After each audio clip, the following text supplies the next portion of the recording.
I know a lot of people when they are depressed, first there's not a lot of motivation to really read a lot of things, try a lot of things. And you mentioned some of your clients, right, coming for food, for diet kind of service, but end up talking about emotion. So do you think there's a link first between nutrition, diet, food, and emotion? Absolutely. And I say this in the book, but depression, it doesn't have one specific cause, and it doesn't have one specific flavor, is what I say in the book. I call it different flavors. So it's not like one thing. It's not like my depression would be the same as yours or the same as someone else's, right? And I've actually gone through all different types of depression, is the way I describe it. And they're all not from one cause. So some causes, believe it or not, could be a gut issue. So you actually create the vast majority of your serotonin in your gut, way more in your gut than you do in your brain. So if you have chronic inflammation going on, that's obviously going to play a role in here. Um, so uh, one thing I would really like people to do is actually get, if they're experiencing depression and they can't quite put their finger on it, or even if they can, if there are certain like traumatic events like I had, it never hurts to get like an allergy test or an intolerance test where they do the pinpricks in your back. So that's one of the things I recommend, because you can see if there are certain foods that don't agree with you and are ending in chronic inflammation, that's not going to do you any favors. So, I mean, like I know if I have a glass of milk, it's not going to end well, right? So, so other people, I feel like if they don't have that, if they're not that aware, it could absolutely be playing a role. Yeah. To know what our body likes, what our body don't likes, just from the source of the food, we have to. Absolutely. Absolutely. And it sounds lazy to say everybody's different, but but it's true. Everyone is different, and we process foods in different ways. So yeah, absolutely. Considering all that serotonin is created in your gut, of course that's going to play a role. Yeah. Yeah, I like this because it's connect to what we always talk about in psychology, is that the self-awareness piece, right? When Yeah. I work with clients about to treat mood disorders, a lot of the work is to improve this sense of self-awareness, Mm, not only to your thoughts, to your emotions, but based on what you talk about, also be aware of our own body, our own physical signals.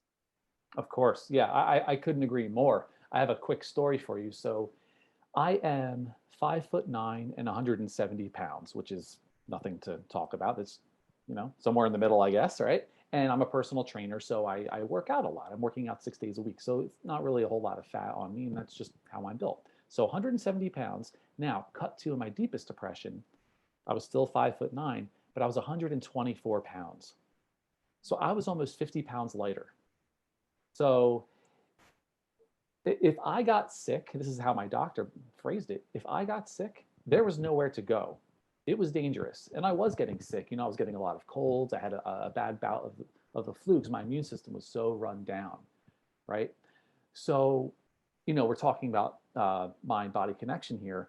One thing that really helped my mind, believe it or not, was um, it was almost like one of the first steps I took was I started lifting weights because I was so light. And my doctor was like, "Hey, you got to start, putting some weight on. This isn't going to work for you." So I started lifting weights, and I just assumed I was going to be skin and bones. I figured that was just my lot in life, right? But then once I started putting on muscle, and I could see the scale going up to 135, then 145, and I could see the muscle packing on my body, something clicked. I said, "Oh, I have control over this. Maybe I don't have to have this mindset and other things. Maybe I have control over that too. And maybe it's not just something that happens to me. I can co-create my reality, right? And it's not like I have control over my food like an anorexic, because they feel like they have that control there. It's I have control, and it's actually building, right? I'm building towards something positive. So yeah, so that was the first mental click. Even though it was physical, it was my first mental click into, wow, I can do something about this. Wow, wonderful. So that sounds quite empowering, actually. A lot of time I know when people are depressed, when we are not feeling well, we are waiting until Mm. we feel better. So maybe later we can do something. Right. You are realizing in the process before you feel better, you can do something to co-create. I like that, co-create your reality. And that's important that you said that too, right? Because you can't just wait for it to happen. And I have a whole chapter on this. And if anyone wants that chapter, they can email me, and I'm sure we'll give my contact later, but they can email me and I'll send them that chapter on the mindset on just how to get them started on this. Because yeah, like you said, you can't just wait for it to come to you. You're the co-creator of your own reality. So you know, people don't want to hear it. It's just like when I'm in personal training, they don't want to hear it, but they have to put the work in.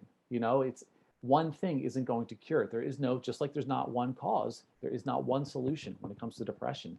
And you've got to put the work into these different domains in order to really lift yourself up to that next level.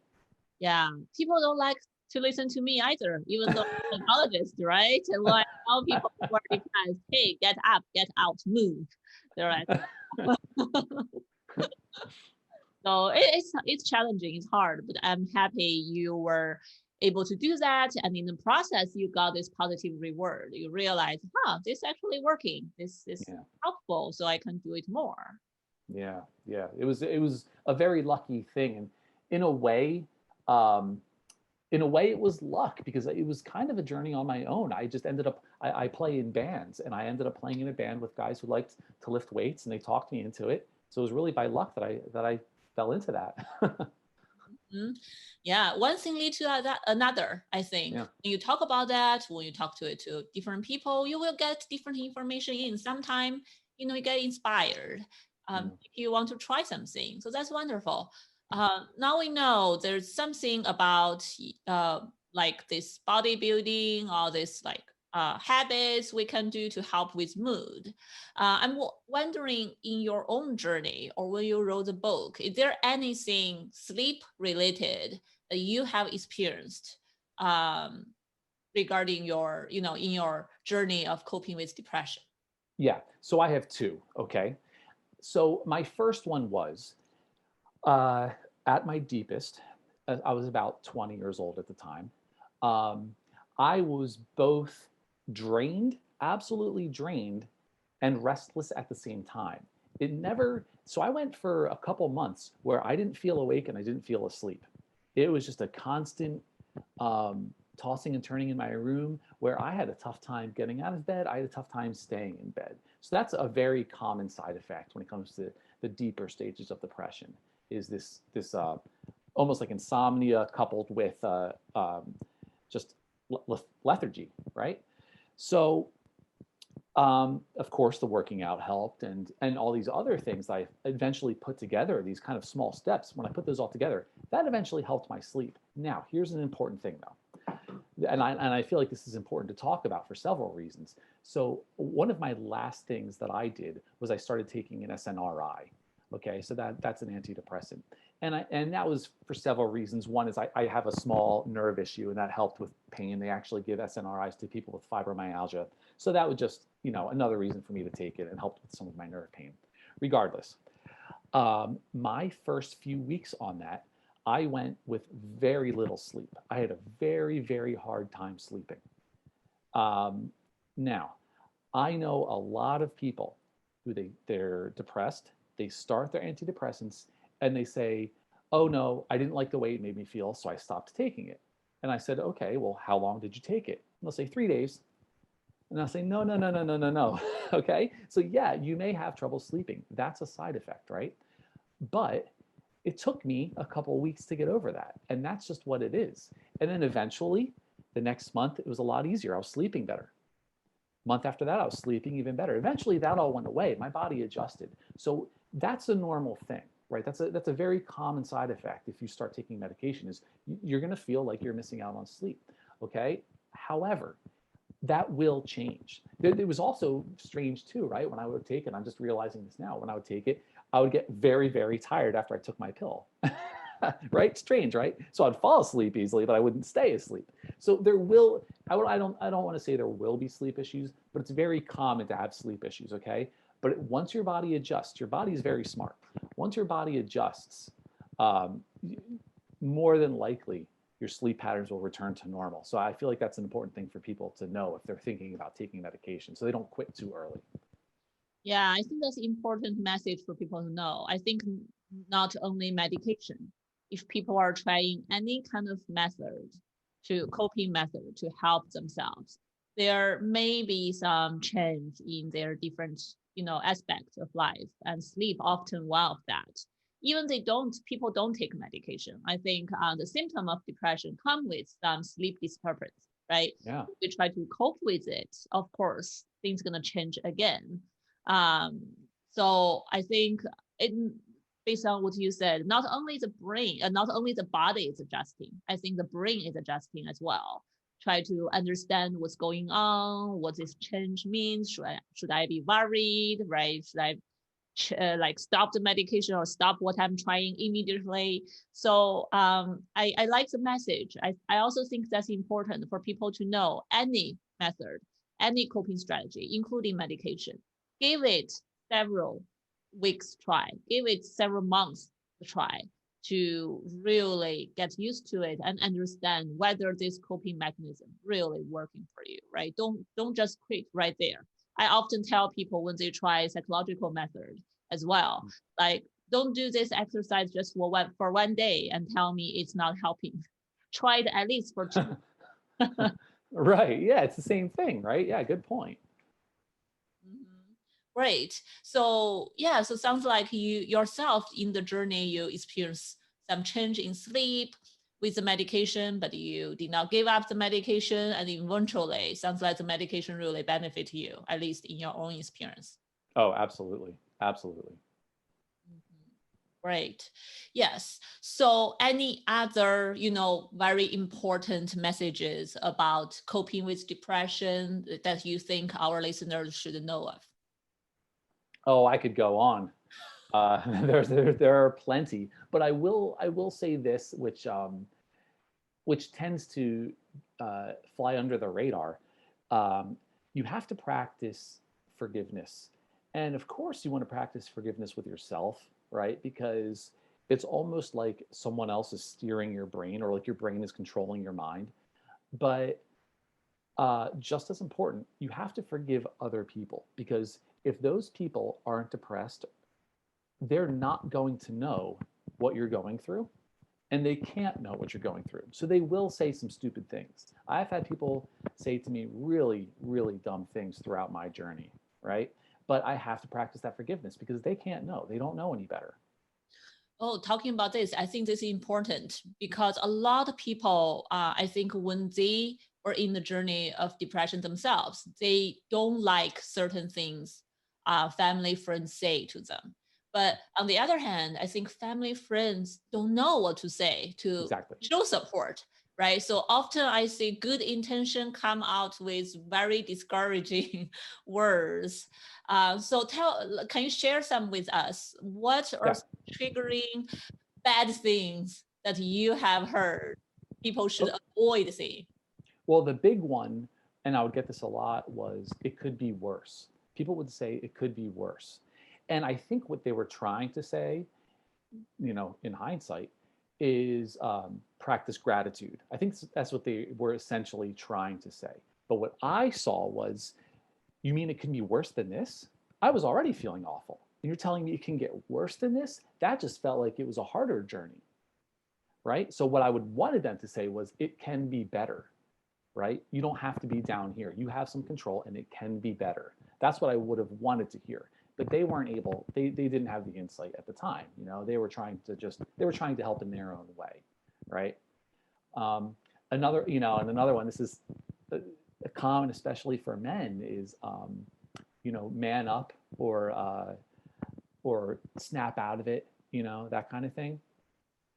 Again, they mean it from a place, they're trying the whole tough love approach, but they don't understand how you're taking it. So yeah, it's important to practice that forgiveness, right? Because, and understand that they can't understand. Ah, so our listeners, if you have any friends, families are struggling with depression, try to avoid those things, not overly comfort them. See, it's not too bad right now. I think people need some hope it will get better. And also don't be too tough, right? That because all those sounds like invalidation. Seems like, oh, what I'm experiencing is not that important to you. It's like you just don't understand me. I think for people who are struggling with any emotional difficulties in the process of that, listening to those just feels like you don't understand me. I don't want to talk to you, right? You're not supporting me. I'm withdrawing. I just gonna isolate myself. That's gonna be even worse. Absolutely. I totally agree. Yeah. Yeah. And this man up, those kind of words seems like so common. I also know a lot of people would say, why you're depressed? Everything is good in your life, right? What you gonna worry about? Right. Don't understand why you are depressed. A lot of people, even I think because family friends around them all say that, a lot of people come into therapy asking, why am I depressed? They are trying to figure out the reason why, and then they think that can help them get out of it. Right. Right. Yeah. Yeah, I agree. And for me, it was, so I had to drop out of college. And I figured, okay, once I graduate college, then I'll get over this hump, right? And then it was like, oh, well, maybe if I graduate with honors, then I'll feel better. Maybe once I get a master's degree, then I'll feel better. Once I'm a personal trainer, then I'll feel better. And it wasn't the external things. I had to turn the arrows inward. I had to work, on the internal things. Yeah. Yeah. Oh, I like that. I see that quite a lot. People always think next achievement, next goal in life, I achieve more outside, and then I will be happier. Or right now, does not matter how I feel. When I reach a certain goal, that's the time I will feel great. But normally that won't last even second. Quickly they have next goal. So later they look back, they never feel really happy. They just keep on running nonstop. Yeah, I completely agree. Yeah. Then what inspire you? What motivate you eventually be able to say, hey, none of this really matter, or these are not the right paths for me. I have to look inward. What make you start changing this direction? Believe it or not, in a strange way, and I can't put my finger on exactly what it was or how it happened, but it was working with clients directly when it came to just the personal training. And maybe it was just I knew the good advice, and when I was telling them, maybe it was myself hearing it back, hearing, but it wasn't till um, it wasn't like some piece of paper, or it wasn't like a clear line goal. It was just trying to help other people. And through that communication and through that, intent, something clicked inside me, and I can't put my finger on it, but that was the moment. Wonderful. Sometimes, when we try to help other people and try to, we listen to a lot of other people's talking, there's a way of, I think that's another method of reflection. A lot Yeah. of times, some people don't have the time or space to reflect on their Oh, own, right? But when we interact with other people, it's a learning experience, it's a communication, it's also reflection, both yeah. from both parties. So that can be powerful sometimes. Yeah. Yeah. Great point. That's so cool. So how long did you look inward and understand all that, and for your own depression journey, how long did you took you to recover? 10 years. Wow. Yeah, 10 years. So that's the whole point of the book, right? Is I want to take all these things I learned from martial arts and training and yoga and whatever else. I want to compress all of this and put it on the bedstand of the person who's going through the tough time. That's really my goal. It's also, I would love for this to be a gift for someone, because um, a lot of time when you have depression, you're not out there seeking out the help. So I would like for this to be something that can be given to someone. Say, hey, look, these are things that you can do. And just, even if it's just something that they look at a little later. I want this to be the guide. Make them, maybe let them feel a little less alone. Yeah, that's wonderful. I think this is going to be a really great resource. So if our audience, listening to our episode, they really want to read more about your book, or want to get in touch with you, how can they find you? The best way to find me is just to email me. So it's zachsrutledge@gmail.com. And I'm happy to talk to anyone. And like I said before, if they want a free chapter, email me and I'm happy to send it to them to see if this resonates with them. Great. I will put your email address, the book link, all on the show note. Thank you. So yeah, Zach, at the end of the show, any last wisdom you want to share with our audience? Uh, yeah. If you know anyone who has depression, I think one of the best practical things to do, because a lot of the time um, words can fall short, and it sounds silly, but I believe in it. Ask them to come to a yoga class with you. Say, hey, I'm a little nervous to do this on my own. Would you come with me? Because yoga is going to get you physically moving. You're learning new things. You've got the meditation built in, and you've got these social aspects. And there's not a lot of mean people in yoga, right? You're going to be around nice people. So if you can get them out to a yoga class, I think if I could go back in time, I think that would have been one of the big things that would have helped me. Yeah, Yeah. that's wonderful. Yes, yoga is very gentle and slow, non-threatening. I also like the way you mentioned how to invite a friend over. Yeah. Sometimes if we have a friend who's struggling with depression, don't tell them, hey, looks like you're not feeling well. Come with me, right? Some people may do that, may work with someone, may not. But if we say, hey, I don't want to go by myself. Do you want to come with me? Give me company. Sometimes Right. very gentle approach. Don't And make then them feel like they are sick. right, exactly. And then they're going to feel good on top of it because they're doing you a favor. So it's yeah, that's if I can give one piece of advice, that's what it would be. Yeah. Wonderful. Yeah, thank you very much, Zach. This is very interesting and inspiring. Hopefully, it can inspire and encourage a lot of our audience to, cope with life, cope with emotions better. I hope so. Thank you so much for having me. It's a real honor. Thank you.